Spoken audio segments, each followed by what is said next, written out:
Hello friends, அனைவருக்கும் வணக்கம். இந்த வீடியோவில் 8ஆம் வகுப்பு வரலாறு புத்தகத்தில் இருக்கிற இந்தியாவில் கல்வி வளர்ச்சி அப்படிங்கிற மிக முக்கியமான பாடத்தை பார்க்க போகிறோம். இந்த பாடத்தில் இருக்கிற ஹைலைட்டான பாயிண்ட்டை பார்க்க போகிறோம். கூடுதலாக புக் பேக் கொஸ்டினை பார்க்க போகிறோம். சுருக்கமாக தெளிவாக பார்க்க போகிறோம். இந்த பாடத்தை பொறுத்த வரைக்கும் இந்தியாவுடைய எஜுகேஷன் மெத்தேடையும் அது எப்படி பரிணாமம் அடைஞ்சு வந்திருக்குது அப்படிங்கிறதையும் கொடுத்துருக்காங்க. இந்த பகுதியிலேருந்து கண்டிப்பாக ஒரு கேள்வி வர வாய்ப்பு இருக்குது. அதனால் இந்த பாடத்தை உன்னிப்பாக படிச்சுக்கோங்க. இந்த பாடத்தை பொறுத்த வரைக்கும் நம்ம 2 கேட்டகரியாக பிரித்து தான் பார்க்க போகிறோம். அதாவது முதல் பகுதியில் இந்தியாவின் கல்வி வளர்ச்சி எப்படி இருந்தது அப்படின்னு பார்க்க போகிறோம். ஒட்டுமொத்த இந்தியாவில் எப்படி இருந்தது அப்படிங்கிறத பார்க்க போகிறோம்.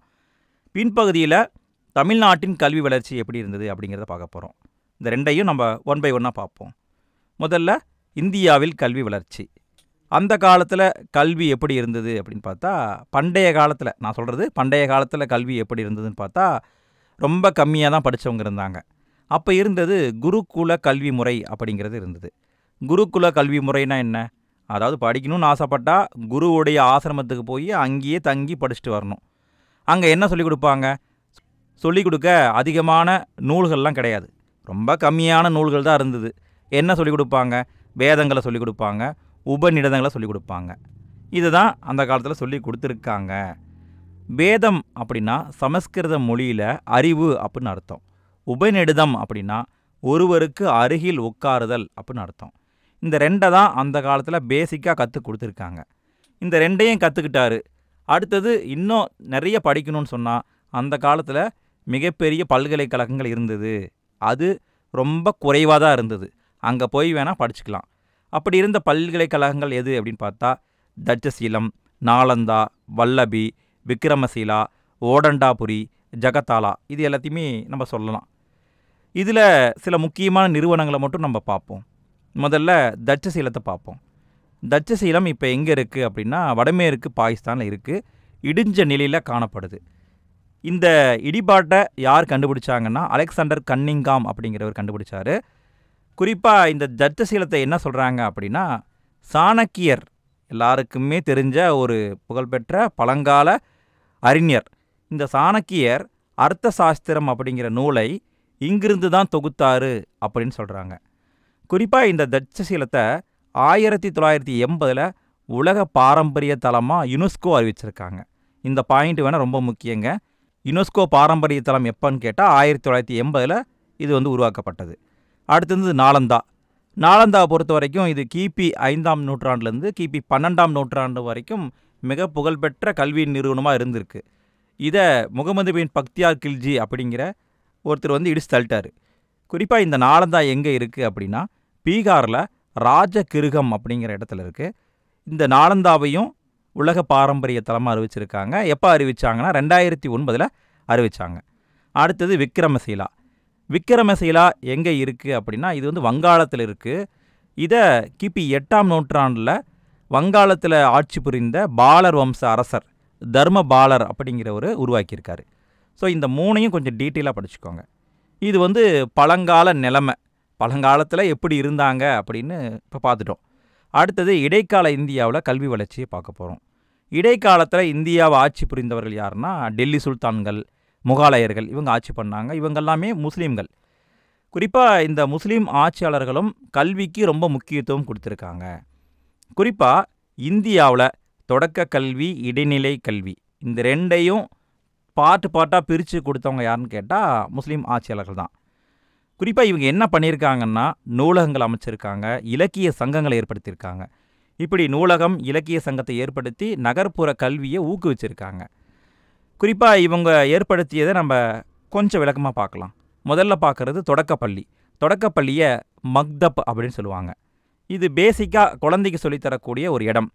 அதாவது மாணவருக்கு வாசிக்கிறது, எழுதுறது, அடிப்படை இஸ்லாமிய வழிபாட்டு முறை, இதை பற்றி பேசிக்காக சொல்லிக் கொடுப்பாங்க. அடுத்து இடைநிலை பள்ளி. இடைநிலை பள்ளியை மதராசா அப்படின்னு சொல்லுவாங்க. இந்த மதராசாவை எதுக்கு உருவாக்குனாங்க அப்படின்னா மேம்பட்ட மொழித்திறனை கற்றுக் கொடுக்கணும். குறிப்பாக தகுதியான அறிஞர்களை உருவாக்கி அவர்களுக்கு குடிமை பணி, அதாவது சிவில் சர்வீஸ் ட்ரைனிங்கை கொடுத்து அவங்கள திறமை வாய்ந்தவங்களாக மாற்றணும் அப்படிங்கிறதுக்காகத்தான் இந்த மதராசாக்கள் உருவாக்கப்பட்டிருக்கு. முதல் மதராசாவை யார் உருவாக்குனாங்க அப்படின்னு பார்த்தா இல்துமிஸ் உருவாக்கியிருக்காரு. அடிமை வம்ச அரசர் இல்துமிஸ் உருவாக்கியிருக்காரு. அது எங்கே இருக்குன்னா டெல்லியில் இருக்குது. குறிப்பாக ஆங்கில ஆட்சியிலும் முதல் மதராசா வந்து கல்கத்தாவில் உருவாக்கப்பட்டிருக்கு. எப்போன்னு கேட்டால் 1780-81 உருவாக்கியிருக்காங்க. வாரன் ஹேஸ்டிங் பிரபு தான் உருவாக்கியிருக்காரு. அடுத்தது இந்துக்கள். இடைக்கால இந்தியாவில் இந்துக்களும் கல்விக்கு ரொம்ப முக்கியத்துவம் கொடுத்துருக்காங்க. குறிப்பாக ஜெய்ப்பூருடைய ராஜாவாக இருந்த மான்சிங் அப்படிங்கிறவர் அறிவியல் பாடங்கள் கற்றுக்க ரொம்ப வந்து ஊக்குவிச்சிருக்காரு. குறிப்பாக நிறைய வந்து மடங்களை உருவாக்கியிருக்காங்க. அதாவது கல்வி கற்றுக் கொடுக்கும் மடங்களை உருவாக்கியிருக்காங்க. அந்த மடங்களுக்கு உதாரணம் நம்ம ஸ்ரீரங்கத்தில் இருக்கிற அஹோபிலா மடம் அப்படிங்கிற ஒரு மடம். குறிப்பாக 14ஆம் நூற்றாண்டில் திருவாவடுதுறையில் சைவ மடமும் உருவாக்கப்பட்டிருக்கு. இந்த மடத்தில் தான் உவே சாமிநாதர் படித்தார் அப்படின்னு சொல்கிறாங்க. இது வந்து இடைக்காலத்தில் இருந்த கல்வி நிலைமை. அடுத்தது நவீன கல்வி முறை வருது. நவீன கல்வி முறை யாருடைய தொடக்கத்திலேருந்து ஆரம்பிக்குதுன்னு பார்த்தா போர்த்துகீசியருடைய தொடக்கத்திலேருந்து ஆரம்பிக்குது. போர்த்துகீசியர் வந்தாங்க, பிரெஞ்சுக்காரர் வந்தாங்க, ஆங்கிலேயர் வந்தாங்க. இவங்க 3 பேருமே இந்தியாவில் கல்விக்கு ரொம்ப முக்கியத்துவம் கொடுத்துருக்காங்க. இந்த 3 பேரையும் நம்ம கொஞ்சம் விளக்கமாக பார்ப்போம். முதல்ல போர்த்துகீசியர்களை பார்ப்போம். இந்தியாவில் நவீன கல்வி முறையை தொடங்கியவங்க யாருன்னா முதல் ஐரோப்பியரே வந்து போர்த்துகீசியர் தான். இவங்க தான் ஃபஸ்ட்டு நவீன கல்வி முறையை இந்தியாவில் ஆரம்பிச்சு விட்டவங்க. குறிப்பாக இவங்க தான் முதல் பல்கலைக்கழகத்தையும் முதல் கல்லூரியையும் உருவாக்கியிருக்காங்க. முதல் பல்கலைக்கழகம் எங்கே உருவாக்கப்பட்டுச்சு அப்படின்னா இயேசு சங்கத்தின் உறுப்பினராக இருந்த பிரான்சிஸ் சேவியர் அப்படிங்கிறவர் கொச்சியில் உருவாக்குனார். முதல் பல்கலைக்கழகம் எங்கே உருவாக்கப்பட்டது? கொச்சியில் உருவாக்கப்பட்டது. அதுவே முதல் கல்லூரி காலேஜ் எங்கே உருவாக்கப்பட்டதுன்னா 1575 கோவாவில் உருவாக்கப்பட்டது. அடுத்தது ஒரு முக்கியமான அமைப்பை கொடுத்துருக்காங்க. என்ன அமைப்புனா இவாஞ்சலிஸ்டிக் அமைப்பு அப்படிங்கிற ஒரு அமைப்பு. இந்த அமைப்பை உருவாக்குனது யார் அப்படின்னா ஜான் கெர்னாண்டர் அப்படிங்கிற ஒரு சமய போதகர் தான் உருவாக்கியிருக்காரு. இந்த அமைப்புக்கு என்ன ஸ்பெஷாலிட்டின்னு பார்த்தா கிறிஸ்தவர் அல்லாத குழந்தைகளுக்கும் கல்வியை அறிமுகப்படுத்திய முதல் அமைப்பு. அதாவது அந்த காலத்தில் கிறிஸ்தவர்களாக கன்வெர்ட் ஆனால் மட்டும்தான் எஜுகேஷன் கொடுப்பாங்க. ஆனால் இந்த இவாஞ்சலிஸ்டிக் அமைப்பு கிறிஸ்தவராக மதம் மாறலினாலும் சரி உனக்கு நான் எஜுகேஷனை கொடுக்குறேன் அப்படின்னு எஜுகேஷனை கொடுத்த அமைப்பு. மிக முக்கியமான அமைப்பு, நோட் பண்ணிக்கோங்க. அடுத்தது சிஎஸ் ஜான், இவரை பற்றி சொல்கிறாங்க. இவர் 1812 தரங்கம்பாடியில் 20 இலவச பள்ளிகளை உருவாக்கியிருக்காரு. அடுத்தது பிரெஞ்சுக்காரர்களை பார்க்க போகிறோம்.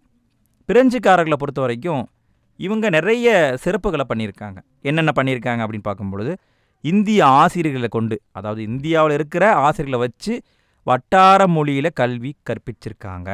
நல்லா கவனிங்க, வட்டார மொழியில் கல்வியை முதல்ல சொல்லி கொடுத்தவங்க யாருன்னா பிரெஞ்சுக்காரர்கள் தான். குறிப்பாக இதில் 2 பேர் இருக்காங்க, சீகன் பால்கு, ப்ளூட்சோ.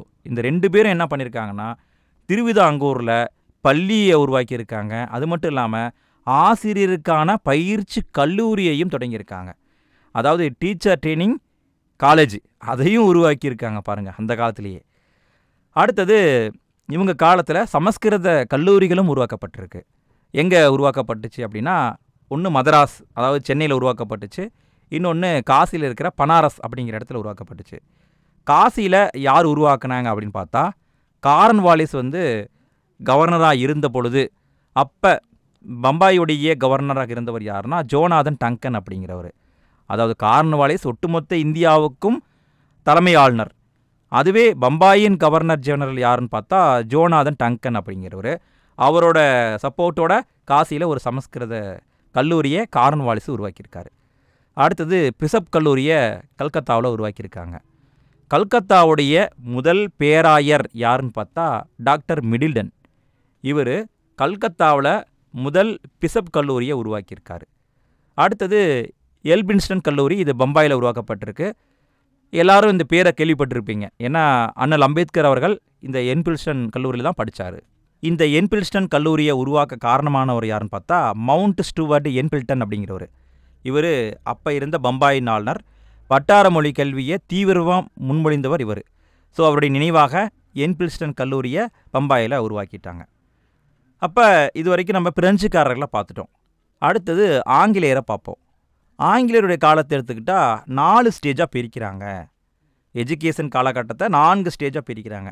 என்னென்ன அப்படின்னா ஆங்கில ஆட்சியின் ஆரம்பத்திலிருந்து 1813 வரைக்கும் ஒரு காலம், 1813 1853 வரைக்கும் 2வது காலகட்டம், 1854லிருந்து 1920 வரைக்கும் 3வது காலகட்டம், 1921லேருந்து 1947 வரைக்கும் 4வது காலகட்டம் சொல்லிட்டு 4 காலகட்டமாக பிரிக்கிறாங்க. இந்த 4 காலகட்டத்தையும் நம்ம கொஞ்சம் விளக்கமாக பார்க்கலாம். முதல்ல பார்க்குறது ஆங்கில ஆட்சியின் ஆரம்பம் முதல் 1813 வரை. ஆரம்பத்தில் ஆங்கிலேயர்கள் என்ன பண்ணாங்க அப்படின்னா, இந்தியாவுடைய கல்வி வளர்ச்சிக்கு எந்த சப்போர்ட்டுமே பண்ணலை. முதல்ல பார்த்தோம்னா 1813 பட்டய சட்டம் அப்படிங்கிற சட்டத்தை ஆங்கில கவர்மெண்ட்டு போடுது. இந்த சட்டத்தில் தான் இந்தியாவுடைய கல்வி வளர்ச்சிக்கு பிரிட்டிஷ் கிழக்கிந்திய நிறுவனம் சப்போர்ட் பண்ணணும் அப்படிங்கிற கருத்தை முதல்ல முன்வைக்கிறாங்க. இந்த பட்டய சட்டத்தில் என்ன சொல்லியிருக்காங்கன்னா, இந்தியாவில் கல்வி வளர்ச்சியை மேம்படுத்த ஆண்டுக்கு 1 லட்சம் ரூபாய் காசு கொடுக்கணும் அப்படின்னு இந்த சட்டத்தில் சொல்லப்பட்டிருக்கு. ஸோ இந்த சட்டம் தான் காலகட்டத்தில் வரக்கூடிய முக்கியமான ஒரு கருத்து. அதோட முடிஞ்சுது. அடுத்தது 2ஆம் காலகட்டம் 1813லேருந்து 1853 வரைக்கும். இந்த காலகட்டத்தில் என்ன இருக்குது அப்படின்னு பார்த்தா பெருசாக ஒன்றும் கிடையாது. இருந்தாலும் 1835 மெக்காலே கல்விக் கொள்கை அப்படிங்கிறது வருது. இந்த மெக்காலே கல்விக் கொள்கை என்ன அப்படின்னா, உயர்கல்வியில் ஆங்கில மொழி, அதாவது பேசிக்காக நீங்கள் படிக்கிறீங்கன்னா நீங்கள் வட்டார மொழியில் படிச்சுக்கலாம்.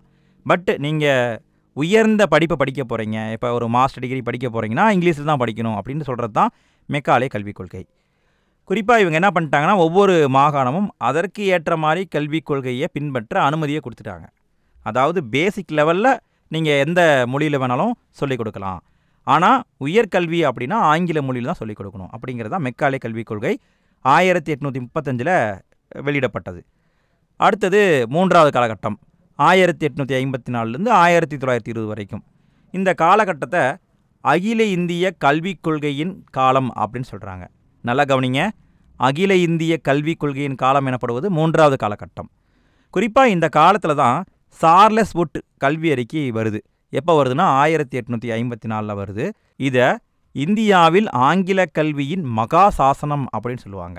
நல்லா கவனிங்க, சார்லஸ் வுட் கல்வி அறிக்கையை இந்தியாவில் ஆங்கில கல்வியின் மகா சாசனம் அப்படின்னு சொல்லுவாங்க. ஏன்னா அனைத்து நிலையிலும் உள்ள மக்களுக்கும், அதாவது ஏழையாக இருக்கலாம், பணக்காரராக இருக்கலாம், யார் வேணால் இருக்கலாம், எல்லா ஸ்டேஜில் இருக்கிற மக்களுக்கும் கல்வியை வழங்கக்கூடிய முதல் அறிக்கை இந்த அறிக்கை தான்.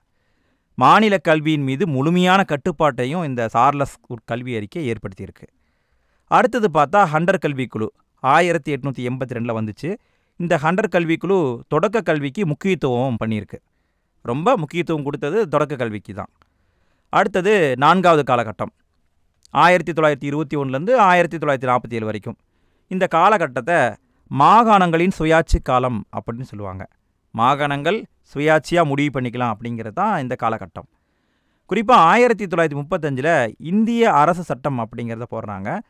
இந்த இந்திய அரசு சட்டம் என்ன சொல்லுச்சு அப்படின்னா, முழுமையான மாகாண சுயாட்சி, அதாவது மாகாணங்கள் சுதந்திரமாக இயங்கலாம் அப்படின்னு சொல்லிருச்சு. அப்போ கல்விக் கொள்கையையும் மாகாணங்களே முடிவு பண்ணிருச்சு. அடுத்தது சார்ஜென்ட் அறிக்கை, இது 1944 தயாரிக்கப்பட்டது. அடுத்தது வார்தா கல்வி திட்டம் 1937 காந்தியடிகளால் அறிமுகப்படுத்தப்பட்டது. காந்தியடிகளுடைய அடிப்படை கல்வி திட்டம் அப்படின்னு சொல்லலாம். இந்த கல்வி திட்டத்தின் அச்சாணி என்னன்னு பார்த்தா அகிம்சை கொள்கை, அதாவது அகிம்சையை பற்றி சொல்லிக் கொடுப்பாங்க. அடுத்தது பெண் கல்வி, அதாவது ஆங்கிலேயர் காலத்தில் பெண் கல்வி எப்படி இருந்தது அப்படின்னு கொடுத்துருக்காங்க. இது ரொம்ப ரொம்ப முக்கியமான ஒரு பகுதிங்க.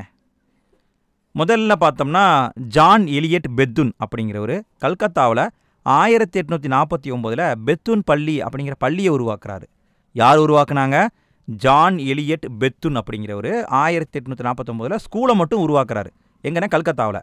அந்த ஸ்கூலானது பிற்காலத்தில் 1879 பெண்களுக்கான முதல் உயர்கல்வி அளிக்கும் நிறுவனமாக மாறிடுச்சு.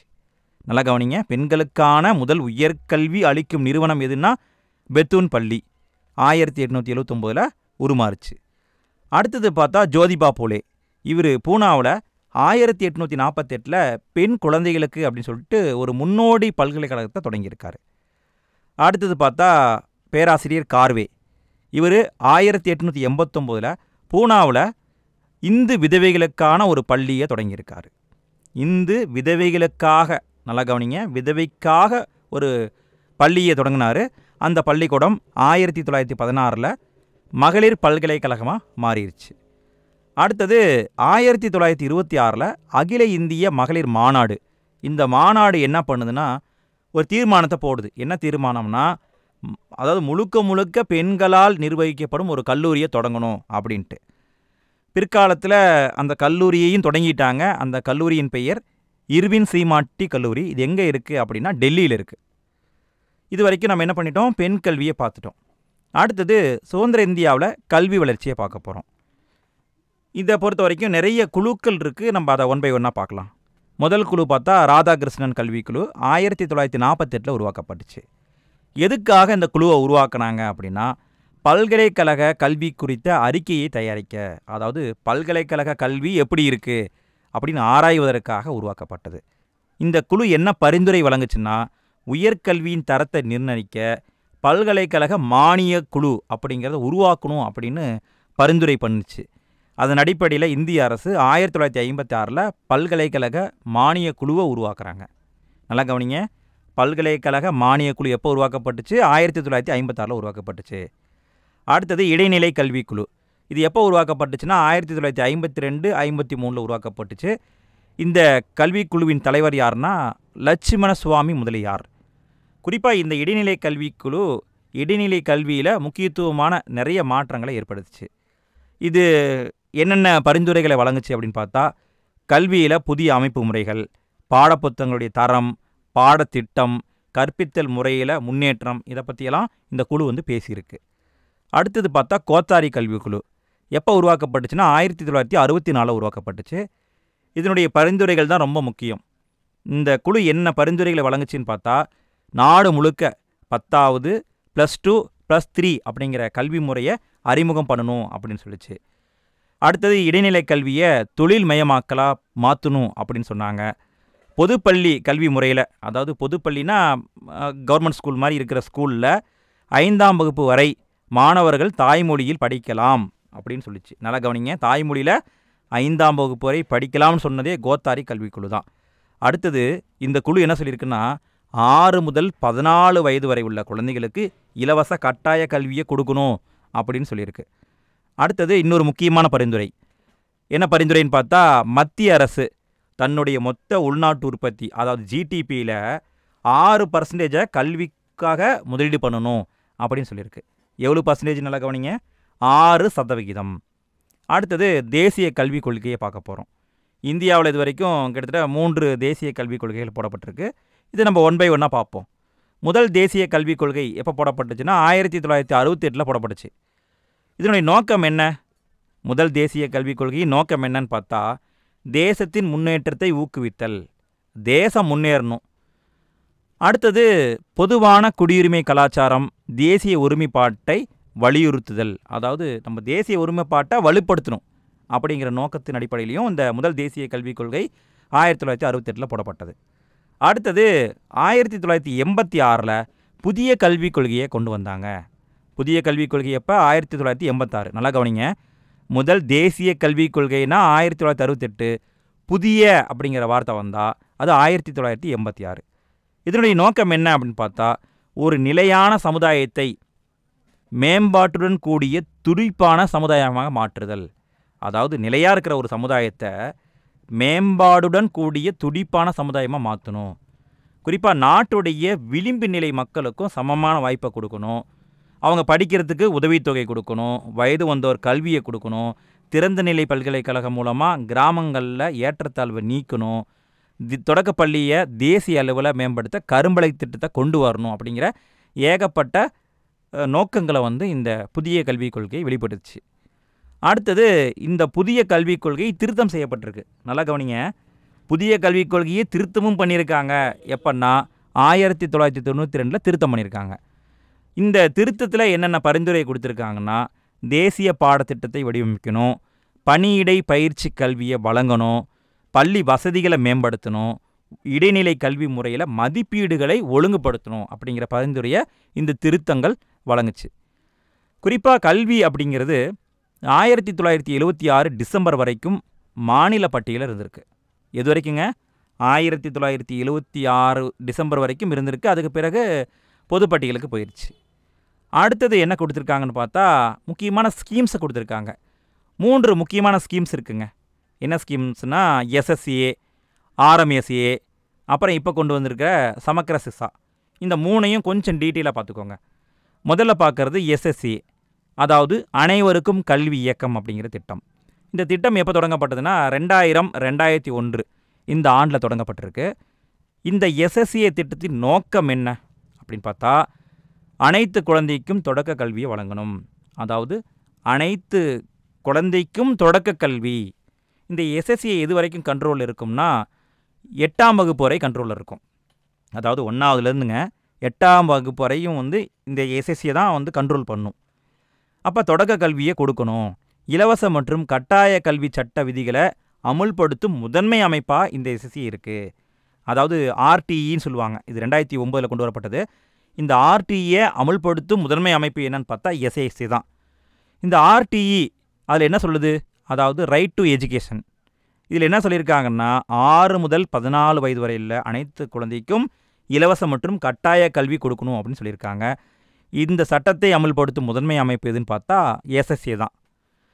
இந்த எஸ்எஸ்சியை என்ன பண்ணுறாங்க அப்படின்னு பார்த்தா, குழந்தைகளுக்கு மதிய உணவு கொடுக்குறாங்க, மாணவர்களுக்கு உதவித்தொகை கொடுக்குறாங்க, பள்ளி மேலாண்மை குழு அப்படிங்கிறத உருவாக்குறாங்க, வகுப்பறையில் கற்றல் கற்பித்தல் உபகரணங்களை கொடுக்குறாங்க. இந்த வசதிகளெல்லாம் செஞ்சு கொடுக்குறது எஸ்எஸ்சி. சரிங்களா? இவங்க 1ஆவதுலேருந்து 8ஆவது வரைக்கும் இருக்கிற குழந்தைகளுக்கு ஹெல்ப் பண்ணுவாங்க. அடுத்தது 9ஆவது 10ஆவதுக்கு ஒரு திட்டம் இருக்குது. அது என்னென்னா அது ஆர்எம்எஸ்சி, அனைவருக்கும் இடைநிலை கல்வி திட்டம் அப்படிங்கிறது. இந்த திட்டம் எப்போ தொடங்கப்பட்டது அப்படின்னா 11ஆம் ஐந்தாண்டு திட்டத்தில் தொடங்கப்பட்டிருக்கு. இந்த திட்டத்தின் நோக்கம் என்ன அப்படின்னு பார்த்தா, 15 முதல் 16 வயதுக்குட்பட்ட, அதாவது 9ஆவது 10ஆவது படிக்கிற குழந்தைகளுக்கு தரமான, எளிதில் கிடைக்கக்கூடிய, எளிய அணுகுமுறையுடன் கூடிய அனைவருக்குமான வாய்ப்புகளை உருவாக்கும் இடைநிலை கல்வியை கொடுக்கணும் அப்படிங்கிறது தான் இந்த திட்டத்துடைய நோக்கம். குறிப்பாக இவங்க என்ன பண்ணுறாங்க அப்படின்னு பார்த்தா, அறிவியல் ஆய்வகம் அமைக்கிறாங்க, நூலகங்கள் அமைச்சு தராங்க, ஆசிரியர்களுக்கான பணியிடை பயிற்சி கொடுக்குறாங்க, கணனி வழி கல்வி, பள்ளி இணை செயல்பாடுகள், கற்றல் கற்பித்தல் உபகரணங்கள் போன்ற எல்லாத்தையுமே கொடுக்கறது ஆர்எம்எஸ்சி. அடுத்தது இப்போ உருவாக்கப்பட்டிருக்கிறது சமக்கிர சிக்ஷா. இதை 2005 உருவாக்குன்னு நினைக்கிறேன், நான் சரியாக எனக்கு தெரியல. குறிப்பாக என்ன பண்ணிட்டாங்கன்னா, அந்த எஸ்எஸ்சிஏ மற்றும் ஆர்எம்சி இந்த ரெண்டையும் ஒன்றா மெர்ஜ் பண்ணி சமக்கிர சிக்ஷா அப்படிங்கிறத உருவாக்கிட்டாங்க. இதனுடைய நோக்கம் என்ன அப்படின்னு பார்த்தா, சமமான வாய்ப்பை கொடுக்கணும். அப்படி சமமான வாய்ப்பை கொடுத்துட்டு சமமான கற்றலை உருவாக்கணும். அதன் அடிப்படையில் சமமான கற்றல் விளைவுகளை அளவிடணும். இதன் மூலமாக பள்ளியுடைய செயல்திறனை மேம்படுத்தணும் அப்படிங்கிற நோக்கமாக வச்சு தான் இந்த சமக்கிர சிக்ஷா திட்டம் தொடங்கப்பட்டிருக்கு. அடுத்தது தேசிய கல்விக் கொள்கை 2017. 2017 மனிதவள மேம்பாட்டு அமைச்சகம் தேசிய கல்விக் கொள்கையை வரையறுக்க ஒரு குழு அமைச்சாங்க. அந்த குழு 2019 பரிந்துரை வழங்குச்சு. இங்கே டைப்பிங் மிஸ்டேக்கு பார்த்துக்கோங்க. இது 2000 கிடையாது, 2020. அடுத்தது அறிவியல் தொழில்நுட்ப கல்வி. இப்போ அறிவியல் தொழில்நுட்பத்தில் எப்படி இம்ப்ரூவ்மெண்ட் கொடுத்துருக்காங்க அப்படின்னு பார்க்க போகிறோம்.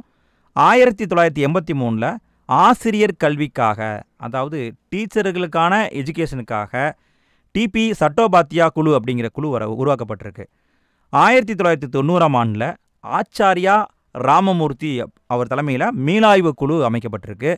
யாஸ்பால் குழு 1993 அமைக்கப்பட்டிருக்கு. டிஎஸ்ஆர் சுப்பிரமணியம் ஆணையம் 2005 அமைக்கப்பட்டது. இந்த 4 ஆணையங்களும் ரொம்ப முக்கியங்க. இதை கொடுத்து பொறுத்துக்க டைப்பில் கேட்கலாம். அடுத்தது தமிழ்நாட்டின் கல்வி வளர்ச்சியை பார்க்க போகிறோம்.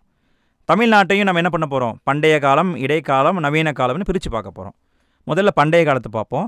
பண்டைய காலத்தை பொறுத்த வரைக்கும் தமிழ்நாட்டில் பள்ளிக்கூடத்துக்கு பள்ளின்னு பேர், ஆசிரியர்களுக்கு கணக்காயர் அப்படின்னு பேர். குறிப்பாக சங்க காலத்தில் நிறைய கல்வி கற்றவங்க இருந்திருக்காங்க. குறிப்பாக கல்வி கற்ற பெண்பால் புலவர்களும் இருந்திருக்காங்க. உதாரணம் பார்க்கணுன்னா ஆதிமந்தியார், அவையார் இவங்களெல்லாம் சொல்லலாம். குறிப்பாக 6ஆம் நூற்றாண்டை சார்ந்த கீழடி. இந்த கீழடி எங்கே இருக்குன்னா சிவகங்கை மாவட்டத்தில் இருக்குது.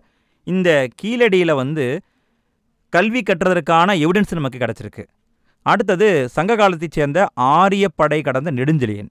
இவர் கல்வியின் சிறப்பை பற்றி புறநானூற்றில் 183வது பாடலில் சொல்லிட்டு போயிட்டாப்புல.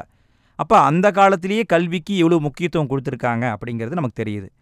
அடுத்தது மன்னர்கள் காலத்தில் எப்படி முக்கியத்துவம் கொடுத்தாங்கன்னு பார்க்க போகிறோம். முதல்ல பார்க்குற மன்னவர்கள் பல்லவர்கள். பல்லவர்கள் காலத்தில் கல்வி நிலையங்களுக்கு கடிகை அப்படின்னு பேர். நல்லா கவனிங்க, பல்லவர் காலத்தில் கல்வி நிலையத்திற்கு கடிகை அப்படின்னு பேர்.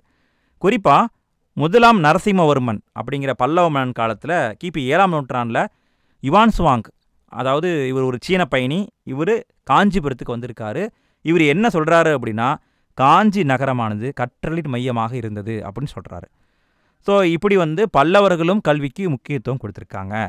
அடுத்து சோழர்கள் காலம். சோழர்கள் காலத்தை பொறுத்த வரைக்கும் அறிவார்ந்த மற்றும் புதுமைகளை புகுத்திய காலம் அப்படின்னு சொல்கிறாங்க. ஏன் இப்படி சொல்கிறாங்கன்னா, மக்களுக்கு இலவச கல்வி அளிக்கப்பட்டது. மக்களுக்கு இலவசமாக கல்வியை கொடுத்துருக்காங்க. குறிப்பாக இதில் சொல்லணுன்னா ராஜராஜன் இவர் சமஸ்கிருத கல்லூரியெல்லாம் உருவாக்கியிருக்காரு. எங்கன்னு பார்த்தா சதுர்வேதி மங்கலம். இது எங்கே இருக்குன்னா எண்ணாயிரத்து பக்கத்தில் இருக்குது.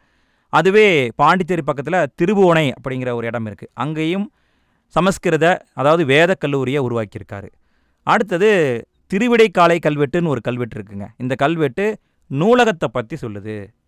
அதாவது திருவிடைக்காலை கல்வெட்டு என்பது நூலகத்தை பற்றி சொல்லுது. அடுத்தது திருவாடுதுறை கல்வெட்டு.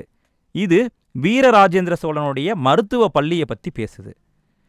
இது வரைக்கும் நம்ம என்ன பண்ணிட்டோம், சோழர்களை பற்றி பார்த்துட்டோம். அடுத்தது பாண்டிய மன்னர்களை பார்க்க போகிறோம். பாண்டிய மன்னர்கள் காலத்தில் கல்வி நிலையத்திற்கு கடிகை, சாலை, வித்தியாசாதனம் அப்படின்னு பேர் இருந்திருக்குங்க. இந்த பேர்கள் தாங்க கொஞ்சம் முக்கியம். அதாவது பாண்டியர் காலத்தில் கல்வி நிலையத்திற்கு கடிகை, சாலை, வித்தியாசாதனம் அப்படின்னு பேர் இருந்திருக்கு. குறிப்பாக இந்த பாண்டிய மன்னர்கள் ஆசிரியர்களுக்கு தானமாக நிலத்தை கொடுத்துருக்காங்க. அதாவது அதுக்கு வரி கட்ட தேவையில்லை, தானமாக வச்சுக்கோ அப்படின்னு சொல்லி நிலம் கொடுத்துருக்காங்க. அப்படி ஆசிரியர்களுக்கு தானமாக வழங்கப்பட்ட நிலத்தின் பெயர் சாலபோகம். இதற்கு எடுத்துக்காட்டு சொல்லணும் அப்படின்னா கன்னியாகுமரியில் இருக்கிற வல்லப பெருஞ்சாலை இது ஒரு சாலபோக நிலம். அடுத்தது பார்த்தா பாண்டியர் காலத்தில் கல்லூரியும் உருவாக்கப்பட்டிருக்கு. ஒரு புகழ்பெற்ற கல்லூரி எங்கே இருந்தது அப்படின்னா காந்தலூர் சாலையில் இருந்தது. காந்தலூர் சாலை அப்படிங்கிறது இப்போ இருக்கிற திருவிதாங்கூர், அதுதான் காந்தலூர் சாலை. அடுத்தது நாயக்கர் ஆட்சி. நாயக்கர் ஆட்சியில் திண்ணை பள்ளிக்கூடம் நிறுவப்பட்டது. திண்ணை பள்ளிக்கூடம் யார் காலத்தில் உருவாச்சுன்னா நாயக்கர் காலத்தில் உருவாகிருக்கு. அடுத்தது நவீன காலத்தை பார்க்க போகிறோம். நவீன காலத்தை பொறுத்த வரைக்கும் இங்கே சில முக்கியமானவங்களை கொடுத்துருக்காங்க. அதை மட்டும் நம்ம பார்த்தா போதும். முதல்ல பார்க்குறவர் பெர்னாண்டஸ். இவர் வீரப்ப நாயக்கர் அப்படிங்கிற நாயக்க மன்னர் காலத்தில் மதுரைக்கு வந்தவர்.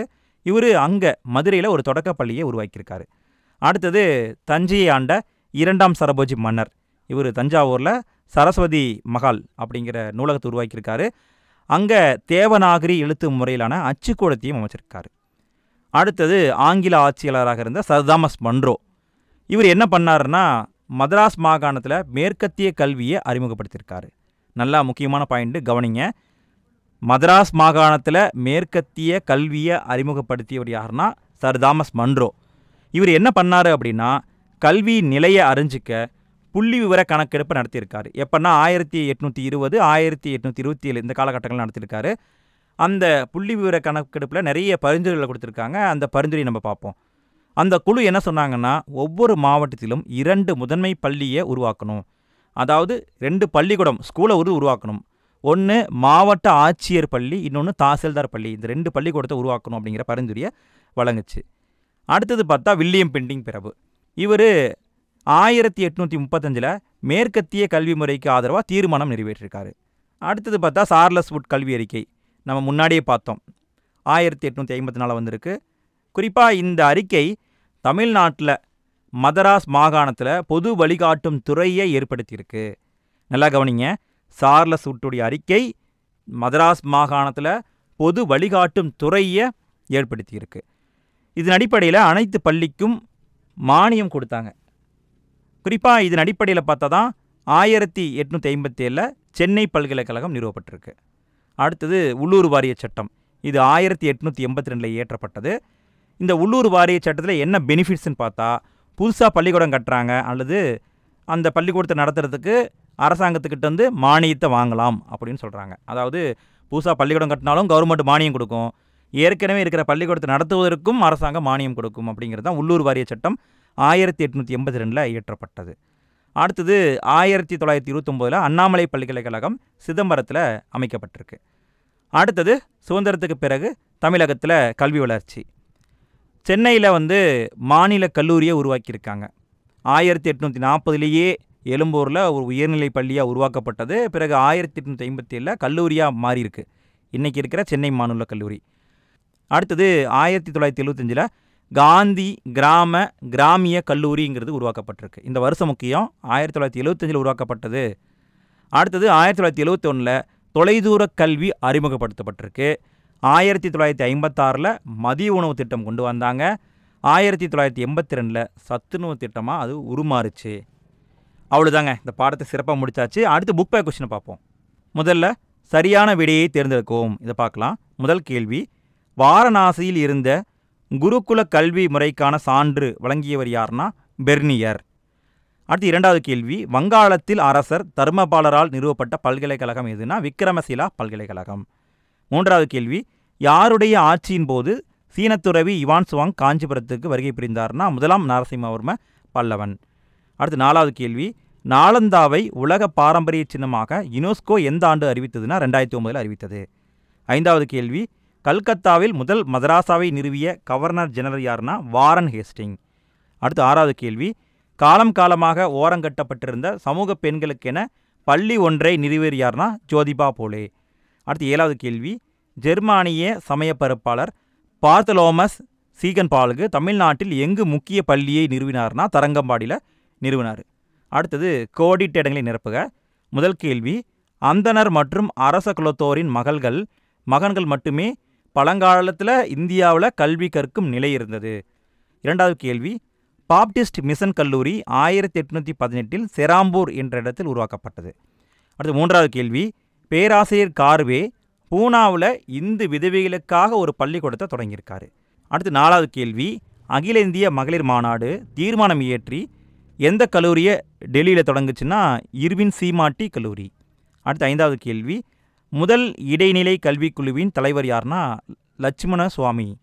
அடுத்தது பொறுத்துக, பல்கலைக்கழக மானியக்குழு இது 1956 உருவாக்கப்பட்டுச்சு. கோத்தாரி கல்விக்குழு 1964 உருவாக்கப்பட்டுச்சு. மெக்காலே இவரை பொறுத்த வரைக்கும் ஆங்கில கல்வி முறையின் தந்தை.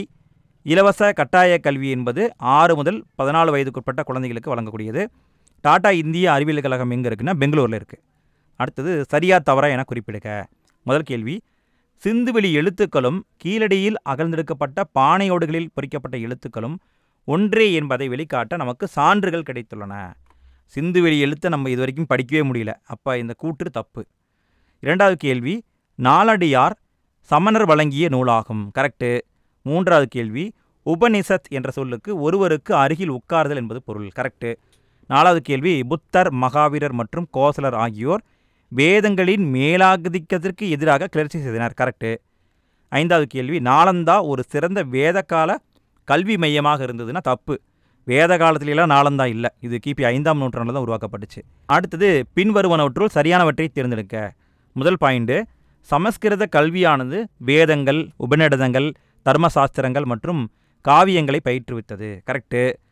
இரண்டாவது பாயிண்ட்டு, வாரணாசியில் இருந்த குருகுல கல்வி முறையில் ஆசிரியர்கள் தங்கள் இல்லங்களில் கற்பித்தார்கள். ஆசிரியர்கள் தங்கள் இல்லங்கள்லாம் கற்பிக்கல, ஆசிரமத்தில் கற்றுக் கொடுத்துருப்பாங்க. அடுத்தது மூன்றாவது பாயிண்ட்டு, பல்கலைக்கழக வளாக பாணியில் மடாலயங்கள் கட்டப்பட்டிருந்தன. கரெக்டு. நாலாவது பாயிண்ட்டு, குருகுல கல்வி முறையில் ஆசிரியர்கள் மன்னர்களின் மானியங்களால் பயனடைந்தனர். தப்பு. குருகுலம்னாவே மாணவர்கள் தான் ஆசிரியர்களுக்கு தட்சணை கொடுப்பாங்க, அப்போ தப்பு. அப்போ கூற்று 1 மற்றும் 3 சரியானது. இந்த பாடத்தை சிறப்பாக முடிச்சிட்டோம். இந்த வீடியோ உங்களுக்கு ரொம்ப பயனுள்ள வகையில் இருந்திருக்குன்னு நினைக்கிறேன். நல்ல கண்டென்ட்டுக்கு வியூஸே போக மாட்டேங்குதுங்க. அதனால் இந்த வீடியோ உங்களுக்கு பயனுள்ளதாக இருந்தது, பிடிச்சிருந்ததுன்னா மறக்காமல் ஒரு லைக்கை தட்டி விடுங்க. அதே மாதிரி இந்த வீடியோ எப்படி இருந்தது அப்படின்னு சொல்லிட்டு உங்களுடைய ஃபீட்பேக்கை மறக்காமல் கமெண்ட் பாக்ஸில் போட்டு விடுங்க. நீங்கள் போடுற லைக், நீங்கள் போடுற ஃபீட்பேக்கை பார்த்துட்டு தான் இந்த வீடியோவை யூடியூப்பு நிறைய பேருக்கு சஜஷன் பண்ணும். நிறைய பேர் இந்த வீடியோவை பார்க்கும்பொழுது எங்களுக்கும் ஒரு சாட்டிஸ்ஃபேக்ஷன் கிடைக்கும். அதாவது நம்ம போடுற வீடியோவை ஒரு 1000 பேர் பார்க்குறாங்க அப்படின்னா 1000 பேருக்காவது பயன்படுதே அப்படின்னு சொல்லிட்டு நமக்கும் ஒரு சந்தோஷம் கிடைக்கும். மேன்மேலும் நிறைய வீடியோக்கள் போடணும் அப்படிங்கிற எண்ணமும் கிரியேட் ஆகும்.